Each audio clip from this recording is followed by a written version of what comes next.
Et si un objet mystérieux gravé dans la pierre antique n'était pas que symbolique, mais quelque chose que nous ne comprenons pas encore aujourd'hui?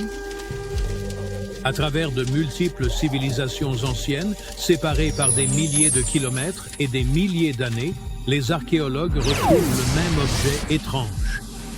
Cet objet ressemble étrangement à un petit sac muni d'une poignée, et ce qui est le plus surprenant est la constance de son design, quel que soit l'endroit où il finit par apparaître. Les exemples les plus célèbres proviennent de la Mésopotamie antique, surtout des civilisations sumériennes et plus tard assyriennes, qui remontent à une époque de plus de 3000 ans. Dans des reliefs en pierre détaillés, des figures humaines et des êtres ailés sont représentés tenant un petit objet en forme de seau avec une poignée bien définie. Ces figures sont souvent identifiées comme des apkalus, des êtres mythologiques associés à la sagesse et aux pratiques rituelles. Dans de nombreux cas, ils sont représentés à côté d'arbres sacrés, accomplissant ce qui semble être des actes cérémoniels. L'objet lui-même est presque toujours représenté de la même manière. Il a une structure rigide, une base plate et une poignée incurvée qui tient parfaitement dans une main. Ce niveau de cohérence est inhabituel pour l'art symbolique, où les formes varient souvent selon l'artiste ou l'époque. Ici, les proportions restent presque identiques d'une gravure à l'autre, suggérant que l'objet avait une forme spécifique et reconnaissable. Dans de très nombreuses scènes, le sac est visible avec un autre objet, qui ressemble étrangement à une pomme de pin. Les chercheurs pensent que cette combinaison pourrait représenter une pratique rituelle, impliquant peut-être l'aspersion d'eau ou d'huile. D'après les textes anciens, l'explication la plus acceptée est que ces objets étaient des récipients de cérémonie, parfois décrits comme des seaux rituels de purification. Mais cette explication commence à s'effondrer lorsque des formes similaires apparaissent en dehors de la Mésopotamie. À Göbekli Tepe, l'un des plus anciens sites archéologiques au monde, datant de plus de 11 000 ans, les gravures incluent des symboles qui ressemblent de près à ce même sac. C'est des milliers d'années plus vieux que la civilisation sumérienne. Plus surprenant encore, des formes similaires ont été identifiées dans les cultures mésoaméricaines, notamment dans les premières gravures olmèques. Ces civilisations se sont développées indépendamment, sans aucun contact confirmé entre elles. Pourtant, l'objet est d'une ressemblance frappante. Cela soulève une question difficile. Pourquoi des cultures totalement distinctes représenteraient-elles des objets presque identiques? Une explication est la convergence symbolique où différentes civilisations créent indépendamment des symboles similaires pour représenter la même idée. Un récipient contenant quelque chose d'important ou de sacré est un concept qui a pu émerger en plusieurs lieux. Mais la précision de sa conception rend cette idée plus difficile à accepter pleinement. L'objet n'a pas seulement l'air symbolique, il semble fonctionnel. La poignée est proportionnée d'une manière qui suggère qu'il était destiné à être porté. La base semble stable, comme s'il pouvait être posé sur une surface. La conception globale ressemble plus à un objet réel qu'à un symbole abstrait. Cela a conduit certains chercheurs à se demander s'il ne nous manque pas une partie du tableau. Des théories plus spéculatives suggèrent que l'objet pourrait représenter une technologie perdue ou des outils disparus. D'autres pensent qu'il pourrait symboliser le savoir, le pouvoir ou une sorte de transfert entre l'humain et le divin. Cependant, il n'existe aucune preuve physique pour étayer ces idées. Aucun objet réel correspondant exactement à ce modèle n'a jamais été retrouvé. Et ce détail est important. S'il s'agissait d'outils courants, on s'attendrait à en trouver au moins un exemplaire survivant. Le fait qu'on ne les voit que sur des gravures suggère qu'ils étaient peut-être cérémoniels, rares, ou même des représentations symboliques de quelque chose qui n'était pas destiné à être conservé physiquement. Un autre détail clé est de savoir qui les tient. Dans presque tous les exemples, l'objet est porté par des figures importantes ou mythologiques, et non par des gens ordinaires. Cela suggère qu'il avait une signification ou un rôle spécifique, peut-être lié au statut, à l'autorité rituelle ou à la pratique religieuse. Aujourd'hui, l'explication la plus acceptée reste qu'il s'agissait d'objets rituels utilisés lors de cérémonies. Mais cela n'explique pas totalement la constance de leur conception ni leur apparition dans différentes cultures et époques. Le sac sumérien reste l'un de ces rares cas en archéologie où l'objet est clairement visible, largement documenté et pourtant pas encore totalement compris. Il n'est ni caché ni obscur. Il apparaît dans certains des sites les plus étudiés au monde. Et pourtant, il n'existe toujours pas d'explication unique qui rende compte de toutes les preuves. Parfois, le mystère ne réside pas dans ce que nous ne pouvons pas voir, mais dans ce que nous voyons trop souvent sans le comprendre pleinement. Avant d'aborder le pourquoi et le comment de la présence de pyramides dans le monde entier, parlons de quelques exemples. Je commencerai par la pyramide du Soleil au Mexique. Ces gens savaient vraiment comment construire une ville. Leur centre urbain bien planifié s'étendait sur plus de 1800 hectares et comportait plusieurs pyramides. Mais la pyramide du Soleil est la plus impressionnante. Cette structure gigantesque a été édifiée en l'an 100 de notre ère et est l'une des plus grandes constructions de ce type dans tout l'hémisphère occidental. Elle s'élève à 66 mètres au-dessus du sol. Si vous vous retrouvez un jour dans cette ancienne cité, vous ne pourrez pas manquer la pyramide du Soleil. Elle se trouve juste à l'est de l'allée des Morts, la principale rue nord-sud de la ville. Pour construire cette incroyable pyramide, environ 765 000 mètres de matériaux ont été utilisés, dont une roche volcanique rouge appelée Tézontl. Impressionnant, non ? Nous en savons assez peu sur ceux qui ont construit cette pyramide et sur sa fonction, mais les archéologues pensent qu'il y avait autrefois un temple à son sommet. Dans les années 70, ils ont découvert un certain nombre de tunnels et de mystérieuses salles dans son sous-sol. En 2011, ils ont même trouvé une cachette contenant des pots en argile, des morceaux d'obsidienne, des os d'animaux, des figurines humaines et même un masque. Qui sait quels autres secrets se cachent dans cette pyramide?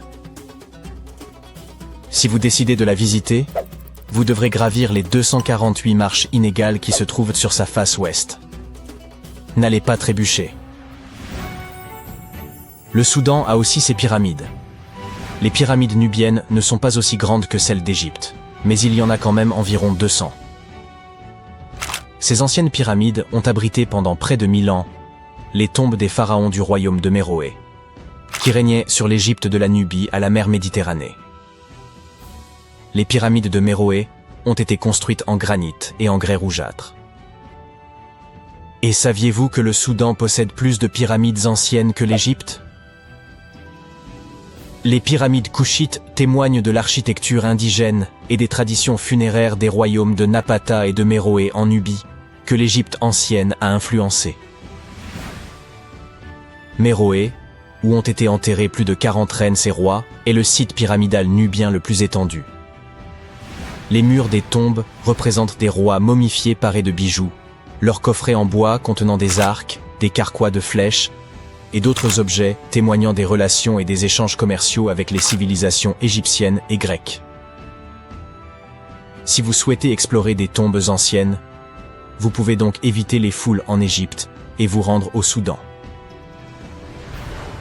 Envolons-nous vers l'Irak à la découverte d'autres pyramides.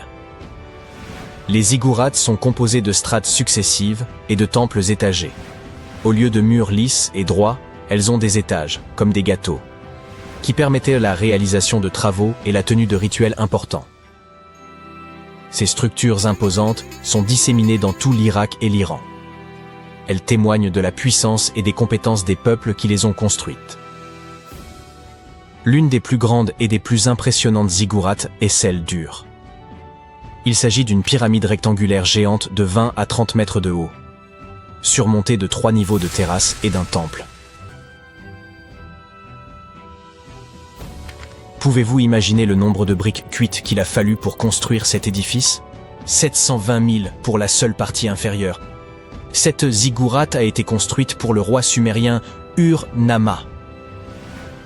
Comme les autres, elle existe depuis des milliers d'années, ce qui explique qu'elle ait été un peu malmenée. Heureusement, le roi babylonien Nabuchodonosor II et quelques archéologues sont venus à sa rescousse, respectivement au 6e avant notre ère et au 20e siècle.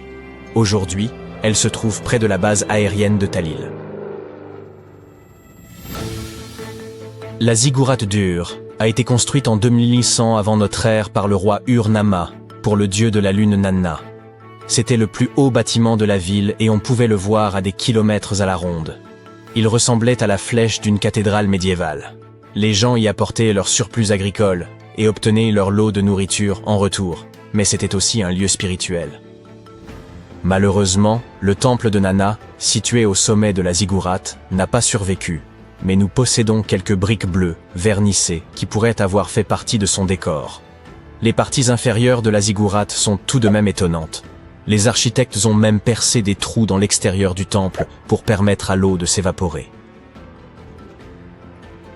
Maintenant que nous avons exploré quelques-unes des pyramides de notre planète, élargissons notre perspective. On en trouve dans de nombreuses régions du monde. L'Égypte compte plus de 100 pyramides. Le Soudan en a le double, et des dizaines d'autres sont disséminées au Moyen-Orient et en Chine. Mais c'est en Amérique que l'on trouve le plus grand nombre de pyramides. Il y en a plus là-bas que dans toutes les autres parties du monde réunies. Ces pyramides sont situées au Mexique, au Guatemala, au Honduras et au Salvador. Voici un aperçu de l'évolution des pyramides au cours de l'histoire. La plus ancienne se trouve en Égypte. Il s'agit d'une pyramide à degrés, constituée de couches de pierres superposées. C'est au pharaon Snéfrou que l'on attribue la création de ce type de pyramide très connu. Au cours de son règne de 45 ans, il a construit 3 pyramides. Ses 2 premières tentatives ont échoué, mais il a finalement réussi avec la pyramide rouge, qui est considérée comme la première vraie pyramide. C'est son fils, Khéops, qui construisit la grande pyramide de Gizeh, la plus haute construction humaine sur Terre pendant près de 4000 ans. Les pyramides d'Amérique latine sont semblables aux premières pyramides à degrés égyptiennes, mais elles ont été construites indépendamment les unes des autres. Les pyramides du Soudan ont été construites vers 700 avant notre ère. Elles sont hautes, mais beaucoup plus étroites que celles d'Égypte. Comment toutes ces civilisations ont-elles pu construire ces édifices sans communiquer entre elles? Après tout, les Aztèques, les Mayas et les anciens Égyptiens étaient aussi différents que possible. Mais malgré leurs différences culturelles, ils semblaient tous d'accord sur une chose. Les pyramides étaient plutôt cool. Les pyramides à degrés sont présentes dans le monde entier parce que c'était le type de structure le plus pratique et le plus stable. Elles pouvaient être construites en hauteur sans matériaux légers comme le bois ou le métal. La forme triangulaire avec une base carrée est extrêmement stable comparée à une structure cubique qui nécessiterait plus de matériaux pour une hauteur moindre. En ce qui concerne la conception des pyramides, celle d'Égypte ressemblait à des triangles géants avec une base carrée, des côtés lisses et un sommet pointu. En revanche, les Aztèques et les Mayas ont préféré l'aspect d'un gâteau à étages, avec des marches menant à une plateforme au sommet. Ainsi, bien que toutes ces pyramides aient la même base, elles ont chacune leur propre style. Chaque groupe a construit ces pyramides en utilisant des inclinaisons, des techniques et des matériaux différents. Ainsi, même s'ils se sont parfois inspirés du travail des autres, ils sont restés originaux. Les pyramides égyptiennes avaient des faces lisses et inclinées conçues pour favoriser l'ascension de l'âme du pharaon. La pyramide du soleil a été construite au-dessus de grottes qui servirent de passage aux divinités. Les Mayas ont construit le temple de Kukulkan à Chichén Itzá pour honorer cette divinité que l'on représente généralement sous la forme d'un serpent. Surnommé El Castillo, il comporte 91 marches de chaque côté ainsi qu'une plateforme, soit 365 marches, une pour chaque jour du calendrier maya. Dites-moi les amis, comment les pyramides ont-elles été conçues? Pour commencer, ce sont des humains qui les ont construites, et non des extraterrestres débarqués sur Terre en soucoupe volante. Vous voyez, une chose que toutes les pyramides ont en commun, c'est qu'elles ont été bâties sans outils avancés et parfois même sans roues. Les ouvriers, qualifiés ou non, étaient nombreux, ainsi que les architectes. Par exemple, on estime qu'il fallut 20 000 personnes pour la grande pyramide de Gizeh, et que la plupart étaient de fins artisans. La construction d'une pyramide était une entreprise de grande envergure qui nécessitait des années de planification et d'efforts. Celle de Cholula, au Mexique, a nécessité 600 ans de travail.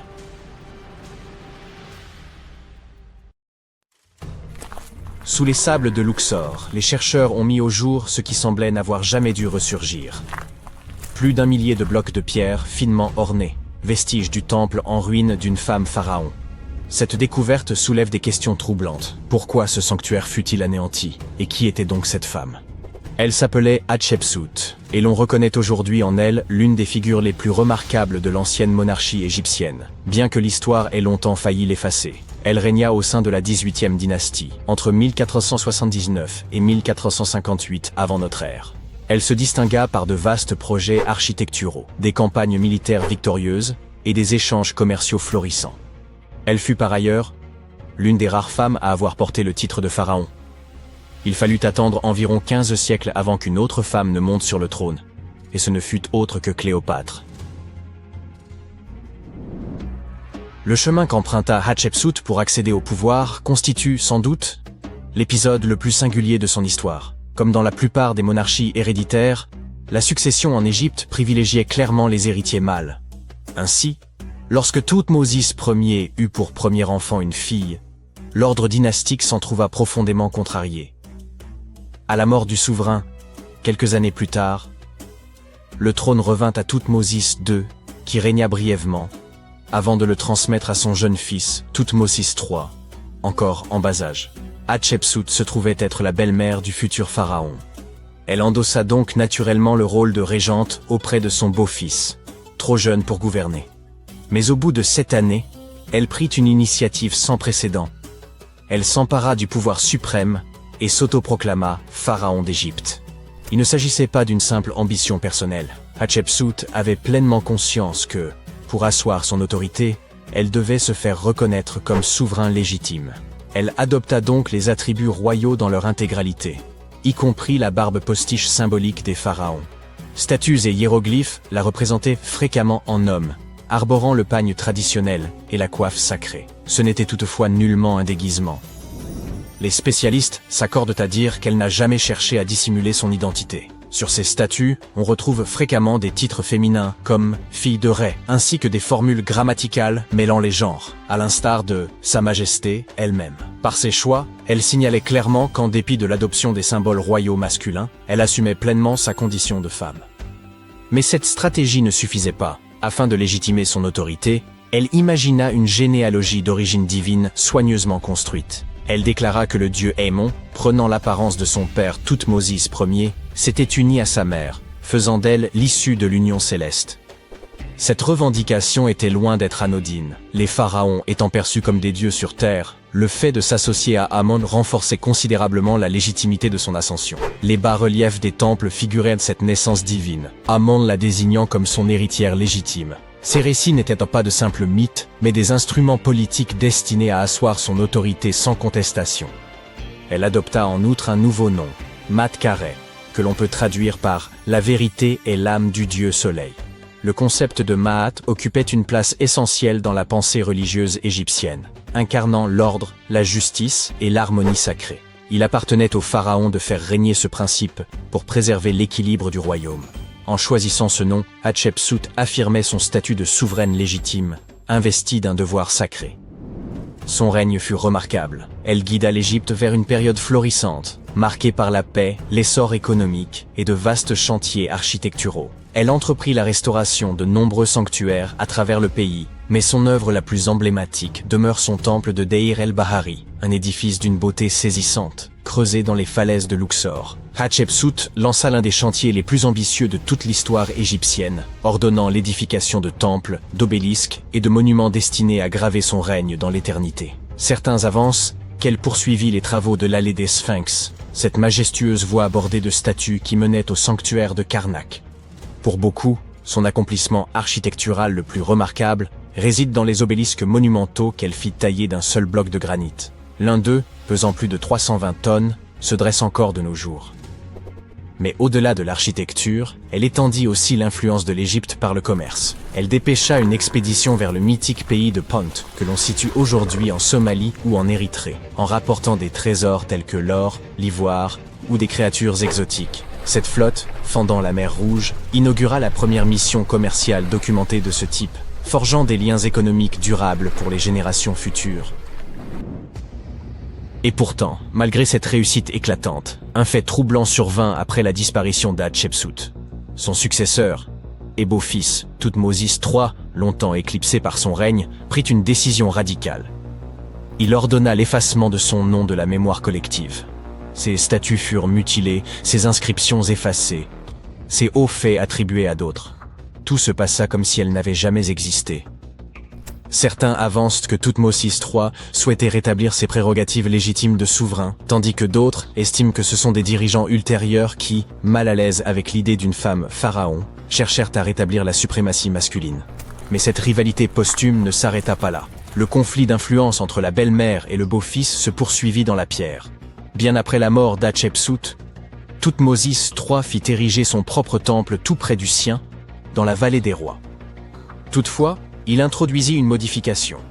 Son édifice fut bâti 3 mètres plus haut que celui de sa prédécesseur. Ce geste n'avait rien d'anodin. Il s'agissait d'une proclamation symbolique destinée à reléguer son héritage dans l'ombre. Mais l'histoire en avait décidé autrement. Dès le XIXe siècle, l'héritage d'Hatshepsut commença à refaire surface. Et ce n'est qu'au prix d'enquêtes archéologiques rigoureuses que la pleine mesure de son règne fut enfin reconnue. De nos jours, Hatshepsut est célébrée comme l'une des souveraines les plus marquantes d'Égypte. Son règne, autrefois effacé, a été reconstitué grâce à un flot continu de découvertes archéologiques, démontrant que sa puissance et son influence ne seraient pas si aisément oubliées. Sa sépulture se trouvait cachée à la vue de tous, son corps ayant été déplacé de sa chambre funéraire d'origine dans le dessein de l'effacer de l'histoire. Ce dernier indice acheva de consacrer son héritage, prouvant que même les volontés les plus acharnées d'effacer un pharaon ne sauraient y parvenir. Le majestueux temple d'Hatshepsut, le Djeser-Djeserou, constituait une prouesse architecturale remarquable, érigée pour célébrer son règne et affermir sa filiation divine avec le dieu Amon. Mais à sa disparition, son successeur Thoutmôsis III engagea une entreprise méthodique visant à effacer sa mémoire, allant jusqu'à faire démanteler certaines sections de l'édifice. Les historiens débattent encore du motif. Une manœuvre dynastique, une volonté de rétablir l'autorité masculine traditionnelle, ou un moyen de consolider les droits de Thoutmôsis III sur le trône. Peut-être n'était-il qu'un homme vaniteux. Quoi qu'il en soit, la destruction ne fut pas immédiate, mais intervint des décennies après sa mort, ce qui tend à indiquer qu'il ne s'agissait pas d'une vengeance personnelle, mais d'un calcul politique. Pourtant, malgré tous ses efforts, son temple se dresse toujours, tout comme son récit, éclatant témoignage de la première grande souveraine d'Égypte. Quittons à présent Thèbes pour un autre lieu à travers l'espace et le temps. Dakhchour, en Égypte, abrite plusieurs sépultures de personnages de l'Antiquité. C'est en 2107 que des chercheurs mirent au jour une pyramide oubliée depuis longtemps. Conscients de l'importance potentielle de leur découverte, ils contactèrent aussitôt le ministère du Tourisme et des Antiquités. Contrairement à la majorité des pyramides exhumées dans cette région, celle-ci se révélait entièrement scellée.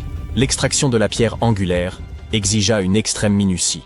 Lorsqu'ils parvinrent enfin à ouvrir l'édifice funéraire, ils s'attendaient à découvrir une chambre inviolée. Or, ce fut tout le contraire. Le désordre y régnait. Le lieu avait été pillé, et les effets du défunt étaient répandus dans toute la pièce. Pourtant, au cœur de ce chaos, ils mirent au jour un coffret. Grâce aux technologies de balayage les plus avancées, ils purent déchiffrer les hiéroglyphes endommagés qui en ornèrent la surface. Ce qu'ils découvrirent dépassait l'imaginable. Un nom s'y lisait très nettement, celui de la princesse Hatshepsut. La mise au jour de cette sépulture, en 2017, suscita un grand nombre d'interrogations. Des analyses complémentaires révélèrent que les restes n'étaient pas ceux de la célèbre reine, mais d'une autre Hatshepsut, une princesse ayant vécu sous la 13e dynastie égyptienne. Le fait que sa tombe ait été pillée avant même d'être scellée poussa les chercheurs à s'interroger. Les anciens auraient-ils cherché à dissimuler certaines choses liées à cette princesse? Et comment expliquer qu'il n'existe aucune trace d'elle dans les archives de l'Égypte antique? Oh, restez à l'écoute.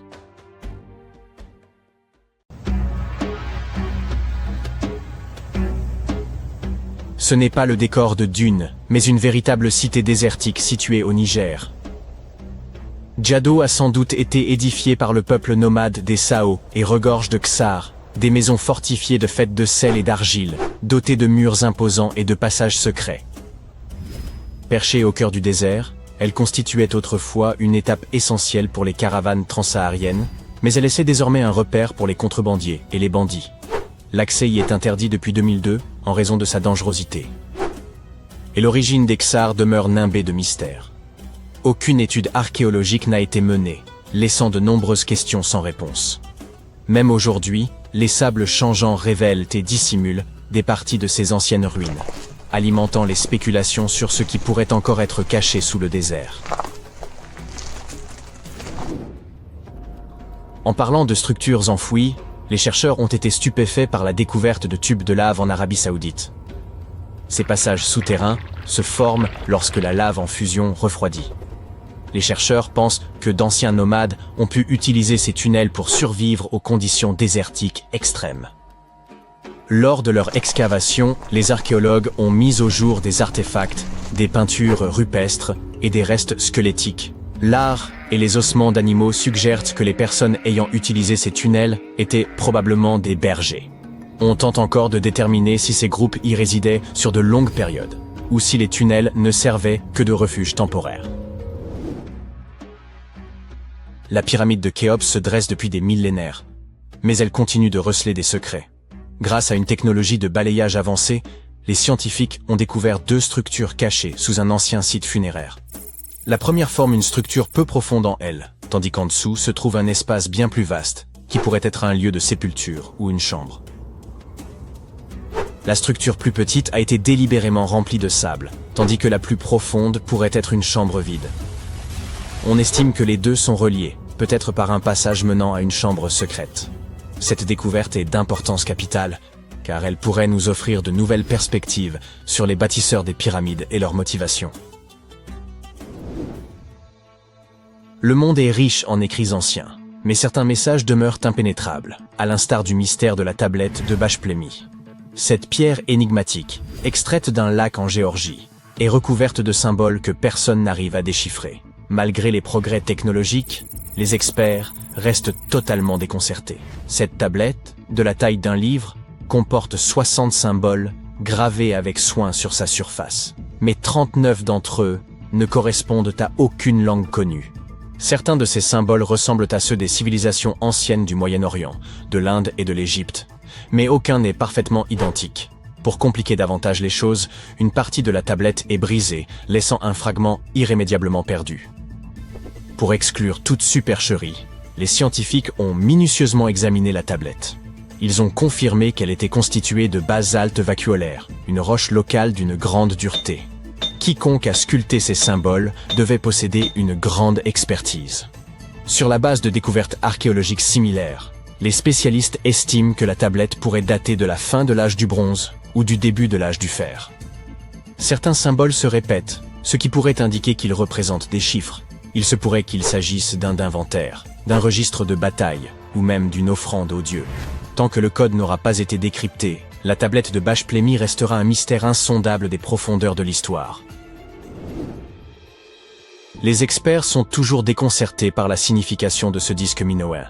Le disque de Phaistos est l'une des découvertes les plus mystérieuses de la civilisation minoenne. Cet objet en argile de 15 cm, découvert en 1908, comporte des marques en spirale étranges que personne n'a encore complètement décodées. Le disque comporte 240 et un symboles des 2 côtés, représentant tout, des humains et des animaux aux outils et aux plantes. On a proposé de nombreuses théories sur la signification de ces symboles. Certains pensent qu'il pourrait s'agir d'une forme archaïque de grec, d'autres y voient une prière ou un hymne, et certains croient même que cela pourrait être une lettre d'un roi d'Anatolie adressée à un souverain grec. Voyons qui sera le premier à résoudre ce mystère. C'est toujours une journée palpitante pour un archéologue lorsqu'il découvre quelque chose d'aussi impressionnant qu'une tête en marbre vieille de 2000 ans. Une mission archéologique française a entrepris des fouilles dans une vieille maison médiévale proche d'Alexandrie, en Égypte, et a mis au jour la tête d'une statue représentant un vieil homme, probablement malade. Cette statue date de la dernière dynastie égyptienne avant l'annexion de l'Égypte par l'Empire romain, et le site de sa découverte est lié à des figures historiques comme Cléopâtre et Marc-Antoine. Pour les archéologues, même les plus petites trouvailles sur ce site revêtent une grande importance. Vous avez sûrement entendu parler de Lucie, l'Australopithèque, un ancêtre précoce des humains? Eh bien, des scientifiques ont retrouvé des empreintes de son espèce quelque part en Tanzanie. Les empreintes de l'étolie, comme on les appelle, ont plus de 3 millions d'années. La piste s'étire sur 27 mètres, et comprend environ 70 empreintes, laissées par un groupe d'humains primitifs ayant traversé des cendres volcaniques humides. Ce qui est fascinant, c'est que ces premiers humains marchaient déjà sur 2 pieds, comme nous, sans être courbés comme des singes. L'espacement rapproché des empreintes montre qu'ils avaient probablement des jambes et une foulée plus courte que la nôtre aujourd'hui. Dans un ancien temple égyptien, des archéologues ont découvert un sanctuaire d'apparence banale. Un lieu dédié aux faucons et à 2 divinités. L'une d'elles avait une tête de faucon, tandis que l'autre portait une couronne ornée d'un disque solaire et des cornes de vache. Mais la découverte la plus intrigante était une inscription qui disait « Il est inapproprié de faire bouillir une tête ici ». Au centre du sanctuaire, 15 faucons sans tête étaient soigneusement disposés sur un piédestal, probablement en offrande à la divinité analogue. Une théorie avance que les oiseaux ont d'abord été bouillis, peut-être pour retirer leurs plumes, avant d'être placés dans le sanctuaire, conformément à la règle étrange gravée dans la pierre. Les archéologues ont également retrouvé à proximité un harpon en fer de 33 cm. Sa fonction exacte reste inconnue, bien que le sanctuaire contienne également des restes de poissons, de mammifères et d'œufs d'oiseaux, ce qui suggère que les rituels incluaient peut-être des festins. Et parlant de l'Égypte antique, voici Hathor. Les scientifiques l'ont nommé d'après la déesse égyptienne de la maternité, de la musique et du chant. Cette statue en bois, exposée au Metropolitan Museum of Art de New York, était vue comme un simple objet décoratif jusqu'à ce qu'un secret surprenant soit révélé. En utilisant une machine à rayons X, les experts ont découvert un mécanisme à l'intérieur, avec des poulies et des axes reliant son épaule à sa jambe gauche. Lorsqu'il est activé, le système permet à sa main de monter et de descendre, une véritable prouesse d'ingénierie vieille de plus de 3000 ans. Cette statue a été façonnée durant le Moyen Empire égyptien, vers 1800 avant notre ère, et est souvent comparée aux automates du 19e siècle, en raison de sa conception avancée. Il est probable que la statue ait été utilisée lors de cérémonies religieuses, symbolisant le rôle d'Hathor dans les arts. Les traits d'Hathor sont finement peints et accentués de feuilles d'or, ce qui laisse à penser que les Égyptiens possédaient une compréhension précoce de l'automatisation et de l'ingénierie mécanique. La fonction de la statue pourrait être liée à des rituels dans les temples où la musique et la danse occupèrent une place centrale dans les cultes. Une découverte inattendue a eu lieu dans le nord du Koweït, où une équipe polono-koweïtienne a déterré une statue mystérieuse vieille de 7500 ans. Cette statue présente un crâne allongé, sans bouche, des yeux étroits et un nez aplati. Elle est qualifiée de figurine ophidienne, nommée d'après le grec pour serpent, et elle aurait été fabriquée par la culture obéide, une civilisation réputée pour son savoir-faire en poterie. Bien que le rôle exact de cette étrange statue reste inconnu, il est possible qu'elle ait été liée à des rituels ou à des pratiques symboliques. Certains scientifiques estiment que ces figurines, retrouvées dans des maisons ou des lieux de sépulture, étaient associées à des croyances culturelles importantes. Quand nous ne pouvions pas aborder les mystères irrésolus de ce monde sans mentionner ces crânes allongés. Dans le désert péruvien, des chercheurs ont mis au jour 5 squelettes anciens, dont 2 présentaient des crânes allongés de façon artificielle.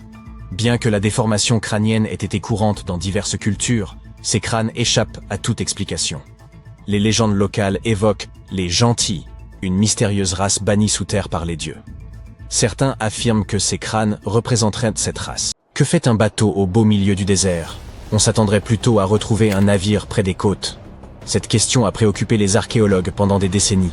En 1988, une tempête s'est abattue près de l'un des sites archéologiques majeurs de l'Égypte ancienne. Une structure en bois est alors apparue, dégagée des sables. Elle avait été rongée par les termites, mais les scientifiques étaient résolus à percer son mystère. En l'an 2000, les fouilles ont débuté à proximité d'Abydos, et une équipe d'experts américains a rapidement découvert un bateau de 21 mètres de long. Cependant, cette découverte n'était pas isolée, puisqu'ils ont mis au jour 14 autres embarcations, soigneusement alignées les unes à côté des autres. L'état de ces navires a rendu leur extraction complète impossible, mais, heureusement, le bois était suffisamment bien préservé pour y prélever un échantillon. Les analyses ont révélé que ces bateaux dataient d'environ 5000 ans, faisant ainsi de cette flotte la plus ancienne de l'histoire humaine connue à ce jour. La période de leur construction remonte à 5 siècles, avant l'édification des pyramides de Gizeh. Chaque navire était abrité dans une chambre voûtée, parfaitement adaptée à ses dimensions. Cette pièce mesurait environ un tiers de la taille d'un court de tennis et était entourée de murs en briques de boue, ornés de plus de 120 représentations de bateaux. Ces dessins avaient été incisés sur des murs blanchis à la chaux, remarquablement préservés au fil du temps. Les scientifiques sont au fait de l'existence de ces chambres mystérieuses depuis plus d'un siècle, période durant laquelle un archéologue britannique, Arthur Weigall, a découvert une structure intrigante à l'ouest du Nil. Son équipe a eu un aperçu des murs intérieurs, mais une partie du toit s'est malheureusement effondrée, les contraignant à interrompre leur exploration. Bien que les chercheurs aient abandonné le site, son emplacement a continué d'être inscrit sur les cartes. La position des bateaux a d'abord amené les scientifiques à penser qu'ils se trouvaient sur une rive du Nil. Cependant, cette théorie présentait une faille. Actuellement, le fleuve s'écoule à près de 11 km à l'ouest d'Abydos. Des recherches supplémentaires sur le terrain environnant ont révélé que le Nil n'avait pas changé de cours au fil de l'histoire. De plus, si les bateaux avaient flotté près d'un quai, leur position aurait été instable. Or, les 14 embarcations découvertes à Abydos étaient parfaitement alignées les unes par rapport aux autres. Une seule conclusion pouvait être tirée de cette situation. Quelqu'un les avait délibérément disposées ainsi, ce qui impliquait un effort considérable. Chaque bateau pouvait accueillir jusqu'à 30 rameurs, prouvant ainsi qu'ils étaient adaptés à la navigation. Il ne s'agissait pas de simples maquettes, mais les chercheurs doivent encore déterminer s'ils ont effectivement navigué sur des étendues d'eau de l'Égypte ancienne.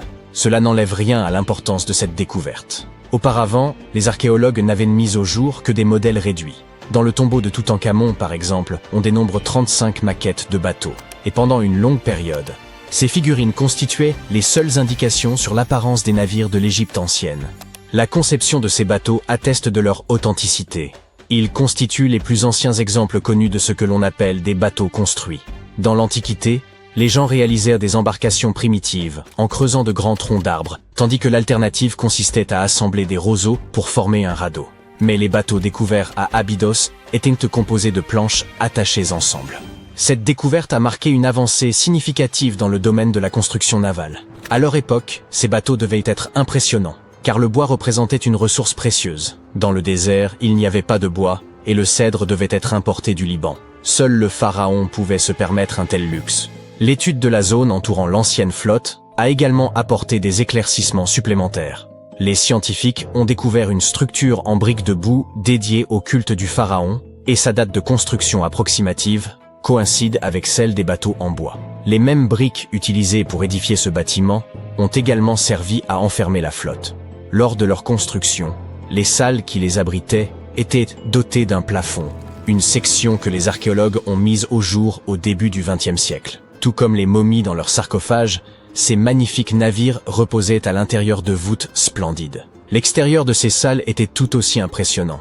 À l'origine, les murs extérieurs étaient revêtus d'un enduit en calcaire blanc qui avait la capacité de réfléchir la lumière. Sous les rayons du soleil désertique, la structure abritant les bateaux devait resplendir à des kilomètres à la ronde.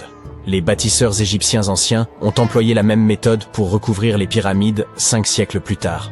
Aujourd'hui, leur surface apparaît en dents de scie, mais cela n'a pas toujours été le cas. Lors de leur construction, les pyramides présentaient une fine couche supérieure de calcaire blanc, dont la surface lisse scintillait sous la lumière du soleil. Plutôt que d'avoir des marches, la couche extérieure des pyramides se présentait davantage comme une pente élégante. Les archéologues sont aussi se posaient une ultime question. À quel pharaon appartenait cette flotte? La réponse se trouvait à moins de 2 km du site, à l'emplacement du tombeau d'un pharaon de la 5e dynastie, le roi Sésostris III. La période et le style de construction de ce dernier coïncidaient avec ceux des chambres contenant les bateaux. La fin de son règne pourrait expliquer comment ces embarcations ont fini en plein désert. Il est probable que le pharaon soit mort dans le nord de l'Égypte, puis que son corps ait été transporté le long du Nil jusqu'à Abydos, dans une majestueuse procession de bateaux décorés. Les vaisseaux furent ensuite descendus dans des chambres situées près du lieu de dernier repos de leurs propriétaires, ce qui revêtait une signification symbolique. Dans la croyance des anciens Égyptiens, les navires occupaient une place centrale. Leur divinité suprême, le dieu Ré, parcourait le ciel durant la journée sous la forme du soleil, tandis que la nuit, il naviguait à travers le monde souterrain dans une barque solaire. Le pharaon s'identifiait à Ré, ce qui expliquait son besoin d'embarcation dans l'au-delà. Elle représentait le seul moyen de se régénérer. tout comme le soleil se lève chaque jour à l'horizon. Cette croyance perdura pendant des millénaires. Un pharaon emblématique, Khéops, possédait également un navire, découvert par des scientifiques en 1954 à proximité de sa pyramide à Gizeh. Ce dernier est environ 4 siècles plus récent que la flotte d'Abydos, mais le bateau de Khéops était presque 2 fois plus long. La grande pyramide de Gizeh et le tombeau de Toutankhamon figurent parmi les découvertes archéologiques les plus célèbres d'Égypte. Pourtant, de nombreux secrets demeurent enfouis sous les sables infinis du Sahara. Récemment, en 2020, des archéologues ont mis au jour une ville perdue, qualifiée de plus importante découverte depuis celle du tombeau de Toutankhamon en 1922. La ville d'Aton, âgée d'environ 3000 ans, suscite l'espoir des historiens d'obtenir un aperçu de la vie quotidienne des anciens Égyptiens. L'archéologue et égyptologue renommé Zahi Hawass a décrit ce site comme une cité d'or oubliée. Aton se situe à environ 500 km au sud du Caire, la capitale égyptienne, et se trouve à proximité de la célèbre vallée des rois. Les archéologues ont d'abord découvert des sections de murs en briques de boue qui s'étendaient dans toutes les directions. Puis, ils ont mis au jour des pièces complètes contenant des outils du quotidien. L'équipe de fouilles a également révélé une boulangerie, un quartier résidentiel et un district administratif, tous datant de l'époque où la civilisation égyptienne était à son apogée. Ils ont également été les pionniers dans la fabrication d'objets en fer. En 1911, des scientifiques ont découvert un ensemble de perles en fer près du village d'El Gerzeh en Basse-Égypte. Ces perles représentent les plus anciens artefacts en fer connus à ce jour. Cette découverte est proprement fascinante, car les anciens les ont créées en martelant un morceau de météorite. Ces 9 perles faisaient autrefois partie d'un collier élaboré. Aujourd'hui, elles sont corrodées et noircies, ce qui est parfaitement normal pour un bijou datant de plus de 5000 ans. Composées d'un alliage de fer et de nickel, ces perles témoignent du savoir-faire exceptionnel des anciens bijoutiers. Leur habileté est d'autant plus remarquable qu'ils ignoraient l'origine stellaire du matériau utilisé. La pyramide de Khéops présente également une caractéristique remarquable. Au cœur de la forêt amazonienne se trouve une caverne si vaste qu'elle défie l'entendement. Longue de 610 mètres, elle est assez grande pour qu'un être humain puisse y circuler librement. Ses parois sont marquées de profondes griffures énigmatiques. Et ce n'est pas un cas isolé. Si vous vous rendez dans le sud du Brésil, vous trouverez plus de 1500 cavernes similaires, allant de modestes terriers à de véritables galeries monumentales. Ces grottes n'ont rien des cavernes classiques pleines de chauves-souris. Il s'agit de ce que les chercheurs appellent des paléothériers, d'anciennes structures souterraines creusées par des bêtes si énormes qu'elles font paraître nos éléphants minuscules. Quoi qu'elle ait été, la créature responsable a excavé à elle seule l'équivalent de la masse de 800 éléphants. Je sais, cela ressemble encore à une grotte ordinaire, mais les spécialistes ont vite remarqué qu'elle était particulière. Ses parois étaient bien trop régulières, et le sol, remarquablement lisse. Or, ni l'eau ni l'érosion ne peuvent produire des marques aussi précises. Ces grottes brésiliennes constituent les plus vastes archives géologiques d'une activité animale connue, comme si l'on entrait dans une habitation préhistorique bâtie par des créatures de la taille d'une voiture.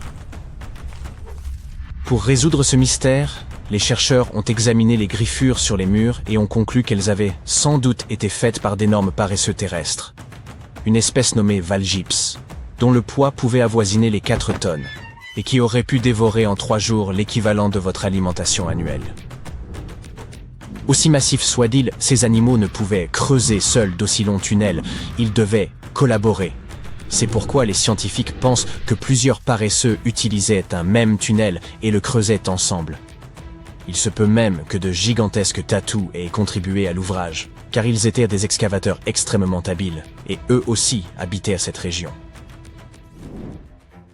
D'accord, mais pourquoi un paresseux ou un tatou géant aurait-il besoin d'un terrier long de 610 mètres? Excellente question. Et la vérité, c'est que les scientifiques ne le savent pas encore avec certitude. Il paraît peu probable qu'un tel ouvrage ait été creusé uniquement pour fuir les prédateurs, surtout quand on sait qu'un tigre à dents de sabre aurait pu y pénétrer sans difficulté. À moins qu'il n'ait inventé des systèmes de sécurité préhistoriques, cette hypothèse comporte quelques failles. Haha, jeu de mots pleinement assumé. La meilleure hypothèse concerne sans doute le climat. À cette époque, le monde était plus sec et plus froid. Certaines espèces de paresseux géants prospéraient justement durant les périodes de transition climatique, entre glaciation et réchauffement. Bien que leur masse corporelle les ait protégés contre les variations habituelles, des écarts brusques de température ont probablement poussé ces animaux à s'abriter pour survivre. Et tout comme leurs descendants actuels, ils avaient sans doute du mal à réguler leur chaleur corporelle. Or, se réfugier sous terre leur permettait de préserver leur progéniture et d'économiser leur énergie. Plus un corps est massif, plus il est coûteux à maintenir.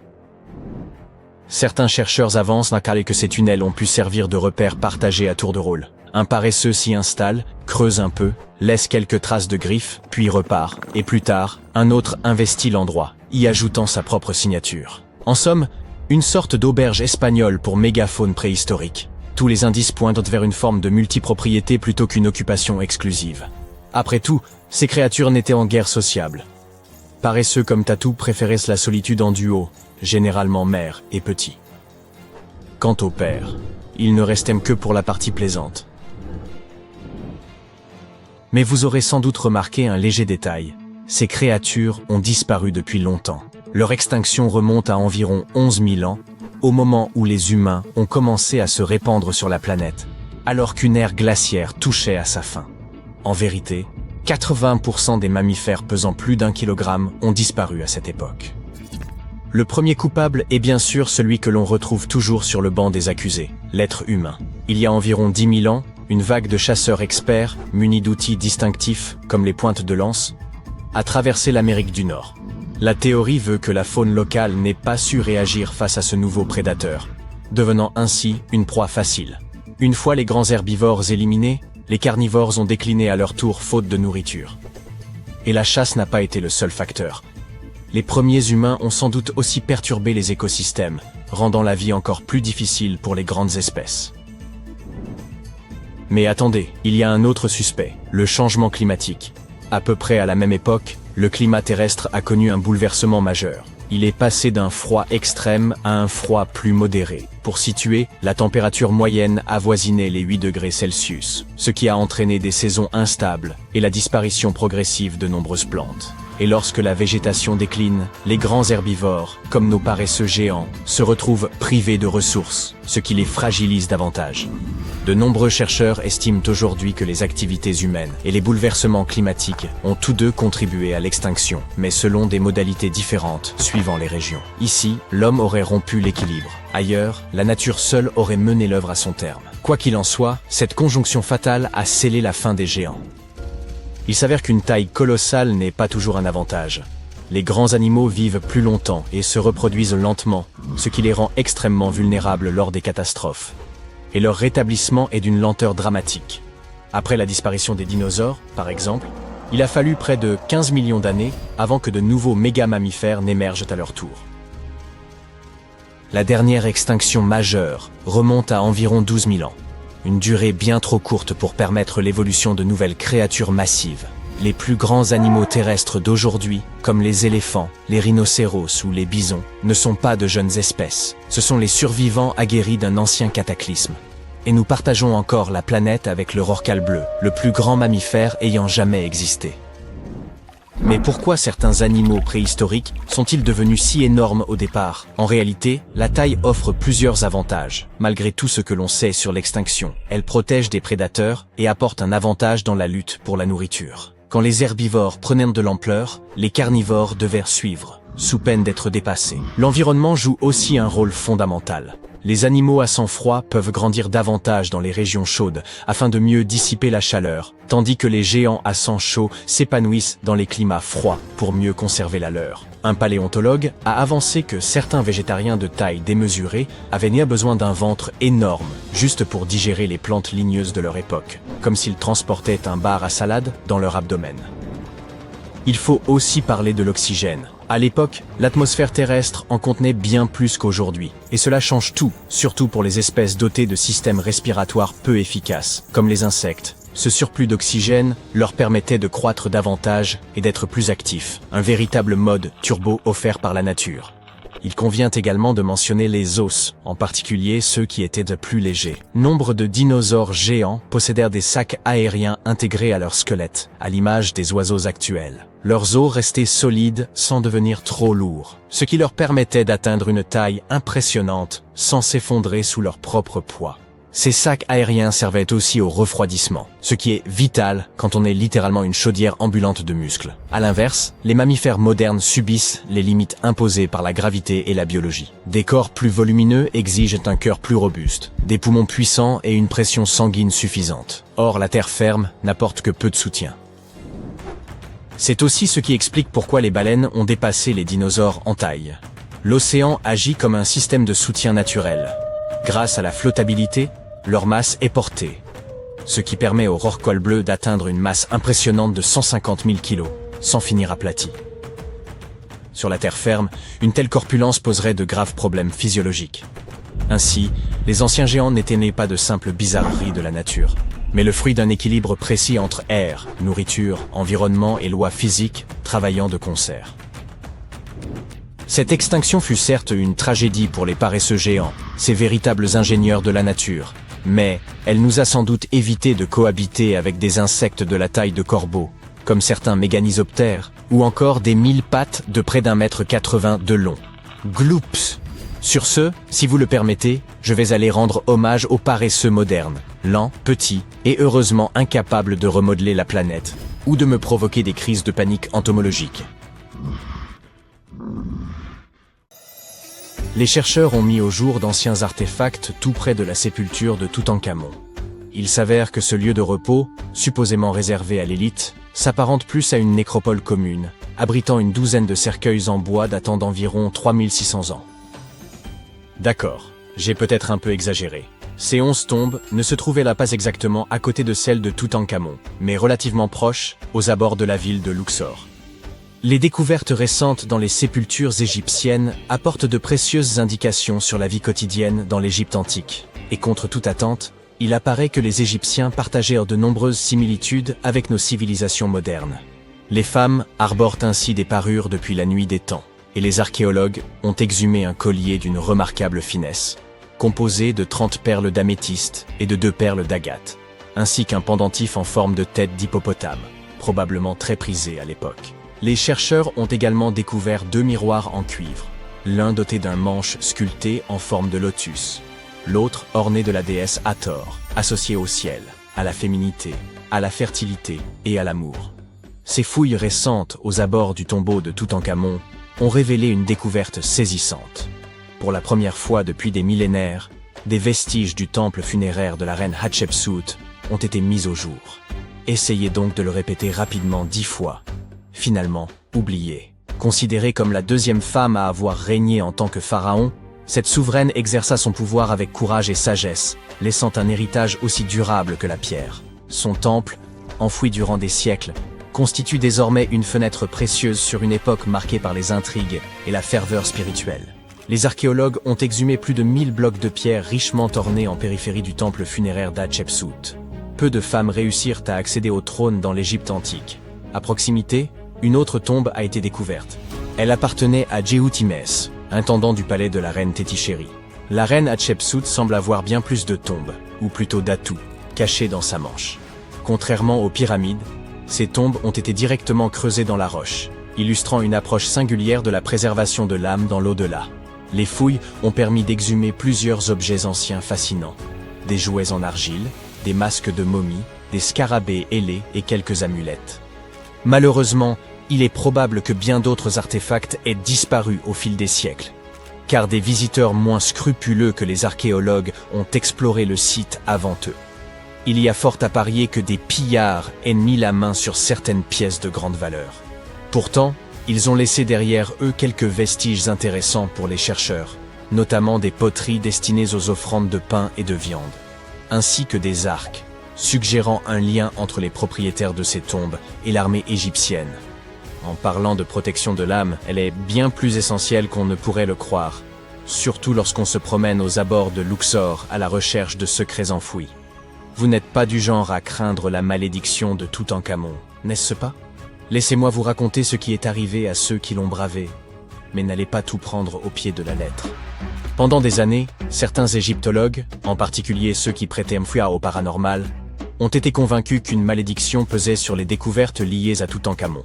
Cette croyance prenait racine dans la mort brutale et inexpliquée de plusieurs membres de l'équipe ayant exhumé son tombeau en 1922. Puisqu'aucune explication scientifique évidente ne justifiait ces décès, il était plus simple de les attribuer à une force surnaturelle et d'éviter de se poser davantage de questions. Or, il semble que cette fameuse malédiction ne soit qu'un mythe. En réalité, ces décès pourraient être liés à l'exposition à des radiations mortelles. Mais d'où provenaient-elles? Après tout, si la radioactivité fut découverte au XIXe siècle, il est difficile d'imaginer que les anciens Égyptiens aient eu accès à du radium pour illuminer le tombeau de Toutankhamon d'une lueur inquiétante. Alors, quelle est la véritable explication? Il se pourrait que des déchets toxiques soient à l'origine de ces morts mystérieuses. Des niveaux élevés de radiation issus de l'uranium et d'autres substances dangereuses auraient été piégés dans le tombeau depuis plus de 3000 ans. D'ailleurs, il se murmure que la chambre funéraire de Toutankhamon contiendrait encore aujourd'hui des taux de radiation si élevés que toute personne y pénétrant risquerait de développer une maladie incurable due à tant d'exposition. Et si cela vous semble exagéré, dites-vous que vous pourriez frôler un niveau de contamination similaire si vous laissez moisir des restes de nourriture au fond de votre frigo pendant un mois.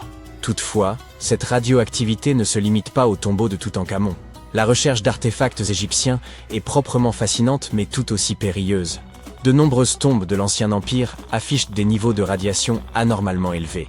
Les compteurs Geiger ont détecté des radiations sur 2 sites proches des pyramides de Gizeh, et du radon, un gaz radioactif, a été relevé dans plusieurs tombes souterraines de Saqqara.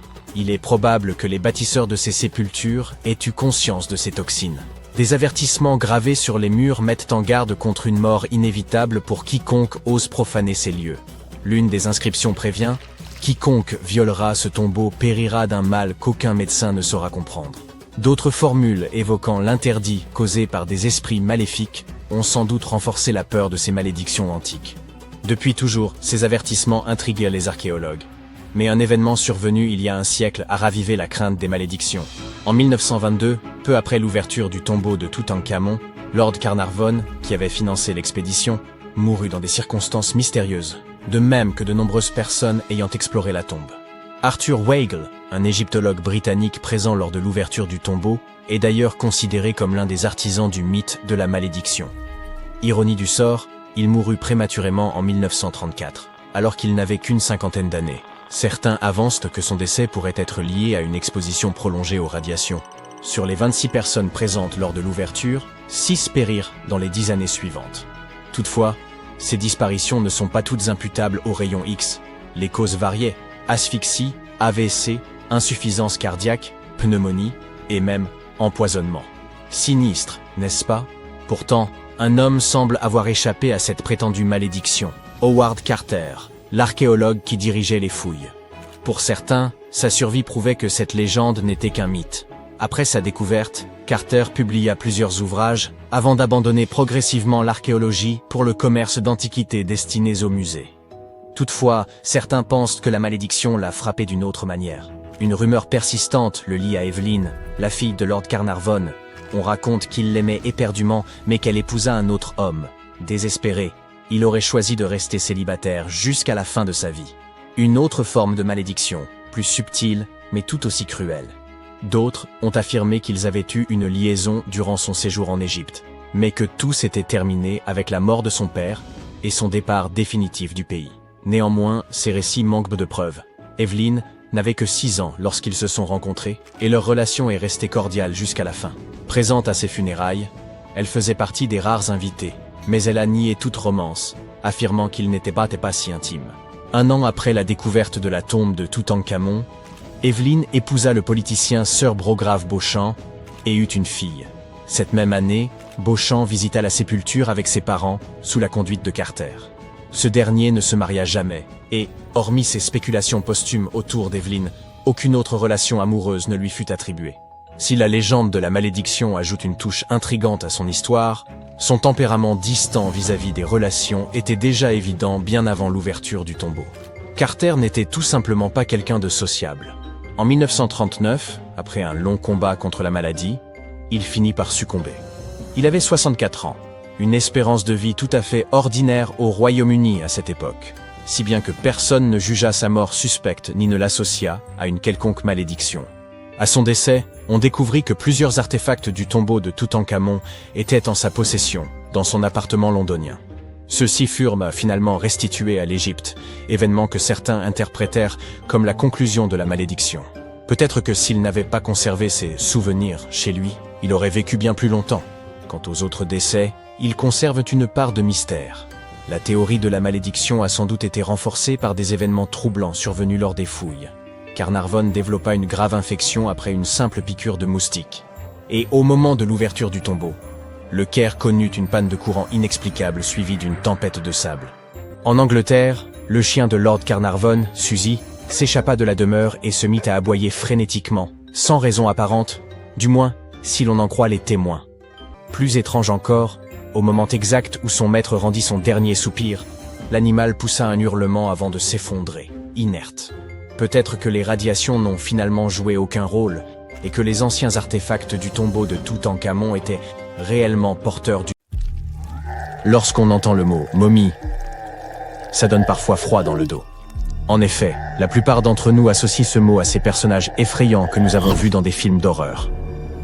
En réalité, les momies nous ont permis de comprendre beaucoup de choses sur les civilisations anciennes, sur ceux qui les gouvernaient, et sur la façon dont les gens vivaient la perte de leurs proches.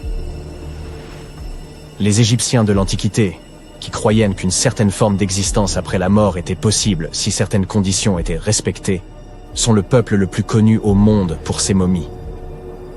Ceux-ci préservaient effectivement les corps humains par le biais du processus de momification et plaçaient les momies dans des tombeaux équipés, un peu comme s'il s'agissait d'appartements. Pourquoi ce peuple y croyait-il? Eh bien, parce que la plupart étaient profondément liés à leur environnement naturel. Les Égyptiens étaient pleinement conscients des cycles naturels autour d'eux, comme le lever du soleil chaque jour ou de la lune la nuit, mais aussi de la façon dont la vie renaissait des plantes dans un cycle perpétuel, même à voir faner. Ils croyaient également que le puissant esprit Osiris, qui représentait le cycle de la disparition et de la résurrection, jouait un rôle dans ce processus. Pour se préparer à l'au-delà, les Égyptiens de l'Antiquité suivaient certains rituels, comme la momification, qui consistait à utiliser des éléments aussi variés que le miel, les résines ou encore l'encens pour préserver les corps.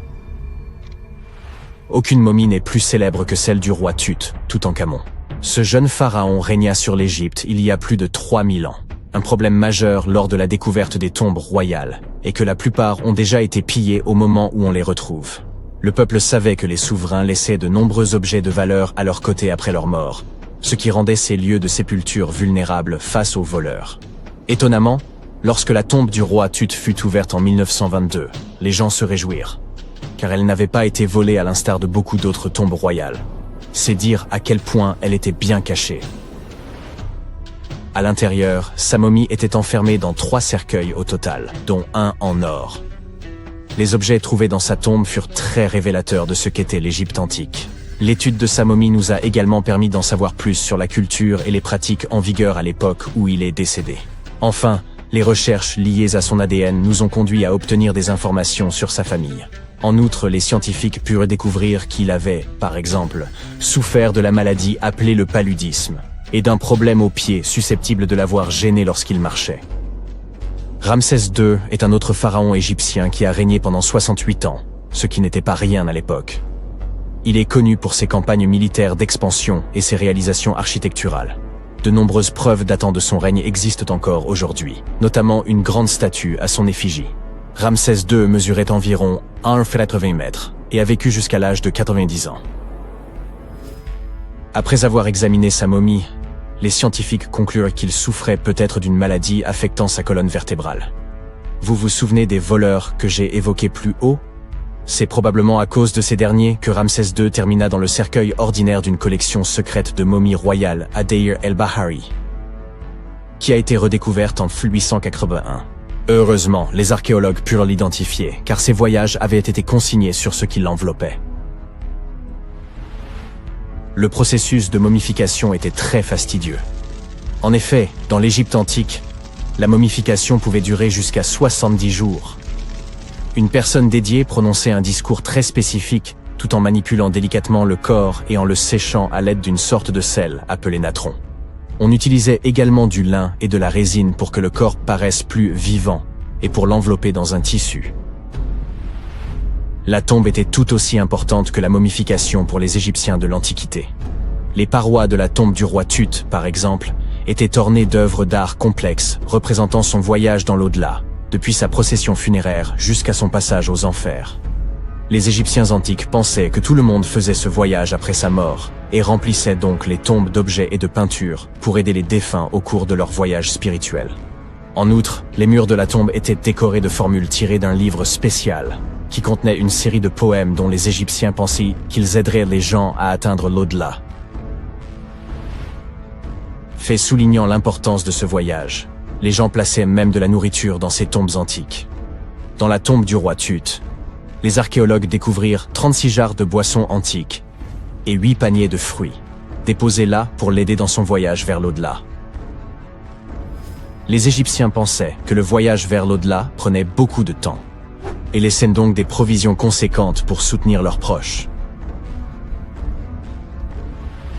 Les pharaons possédaient généralement de nombreux vêtements luxueux et de beaux bijoux dans leurs tombes afin de s'assurer que leur tenue serait à la hauteur de leur statut lors de leur voyage. On a retrouvé des vêtements en lin, tels que des tuniques, des écharpes, des gants et des coiffes. De nombreux bijoux en or ornés de pierres précieuses, des bracelets aux boucles d'oreilles, en passant par des colliers et des bagues, mais aussi des représentations d'insectes censés les protéger. Certaines tombes contenaient même des éventails en ivoire et en plumes d'autruche pour les garder au frais dans l'au-delà.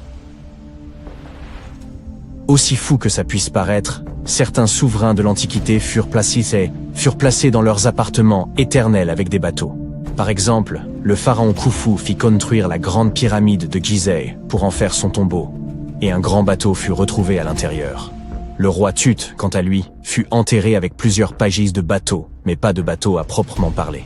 À la place, il avait 3 chars et de nombreux bâtons de marche en matériaux précieux, ce qui indique peut-être qu'il souhaitait se rendre dans l'au-delà par la terre et non par l'eau. Parmi les objets les plus intéressants trouvés près des momies antiques, on trouve des flacons d'huile et de parfums. Si les souverains étaient censés toujours être à la dernière mode, pourquoi ne pas sentir bon par la même occasion, n'est-ce pas?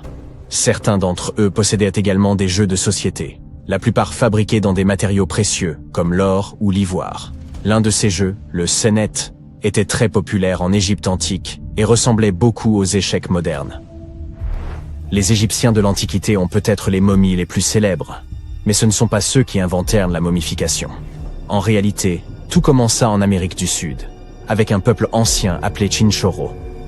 D'après ce que nous savons aujourd'hui, ce peuple fut le premier à momifier ses proches défunts et suivit cette tradition pendant environ 2000 ans avant que les Égyptiens ne commencent leur propre rituel.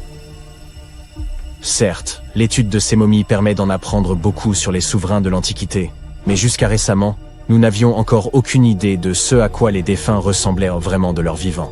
Cependant, il n'y a pas si longtemps que cela, des peintures de momies très particulières furent découvertes par des archéologues qui étudiaient des objets égyptiens antiques.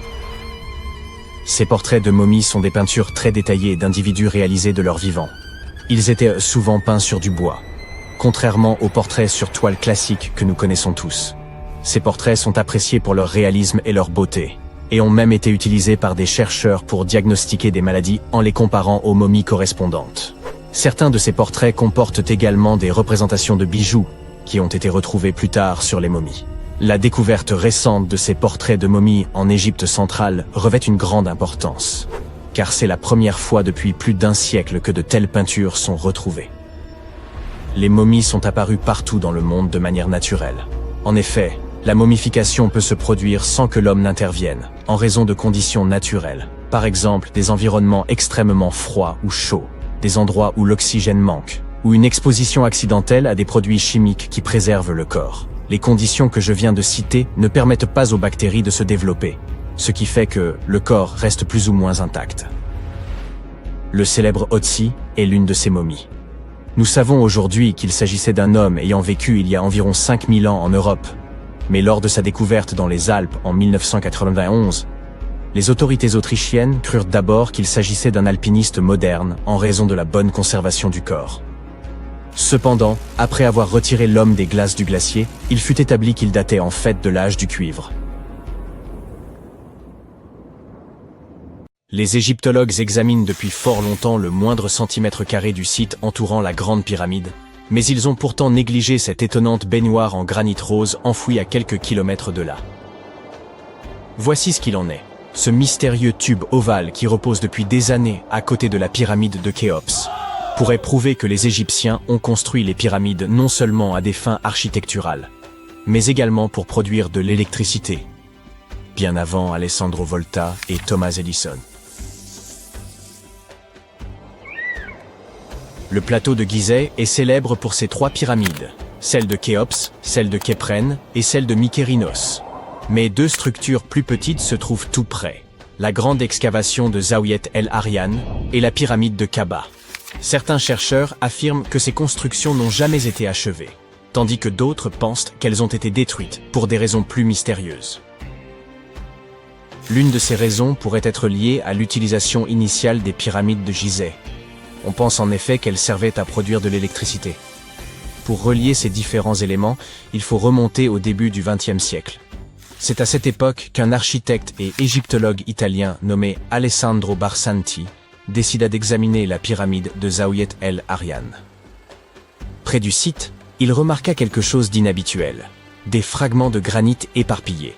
Pour un passant ordinaire, cela aurait semblé insignifiant, mais Barsanti vit tout de suite ce dont il s'agissait. En effet, les Égyptiens de l'Antiquité utilisaient souvent ces sites pour préparer les pierres avant de les transporter vers leur destination finale. La présence de granit sur le sol l'intrigua. Le granit était un matériau plus coûteux que le calcaire généralement utilisé pour les pyramides, ce qui suggérait qu'il avait peut-être été destiné à une structure importante et cachée. À une profondeur de 21 mètres, les archéologues découvrirent peu après un énorme bloc de granit rose. Ils poursuivirent les fouilles et mirent au jour d'anciennes inscriptions gravées dans les pierres. Ils envoyèrent les dessins à des experts, mais personne ne parvint à les déchiffrer. S'agissait-il d'instructions?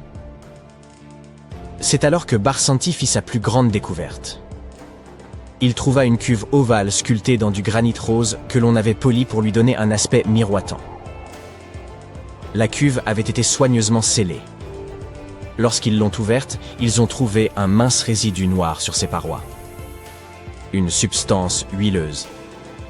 Cette découverte souleva de nombreuses questions dans l'esprit de Barsanti. Il ne comprenait pas pourquoi les Égyptiens de l'Antiquité avaient pris tant de précautions pour sceller et protéger cette étrange cuve. En 1911, Barsanti dut abandonner ses efforts visant à élucider le mystère de cette fosse.